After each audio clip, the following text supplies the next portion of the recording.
மலர்ந்தவளே உனது இருவிழி முன் பழரச குவளையில் விழுந்த எறும்பின் நிலை எனது நிலை விலக விருப்பமில்லையே பூவே அதிசயனே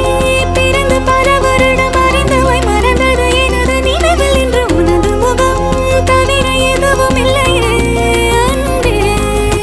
வேறாரும் வாழாத பெருவாழ்விது நினைத்தாலே மனமெங்கும் மழை தூவுது மழலையின் வாசம் போதுமே தலையினில் வானம் போதுமே ஒரு கணமே உன்னை பிரிந்தால் உயிர் மலர் காய்ந்து போகுமே நீதானே பொஞ்சாதி நானே உன் சரிபாதி நீதானே பொஞ்சாதி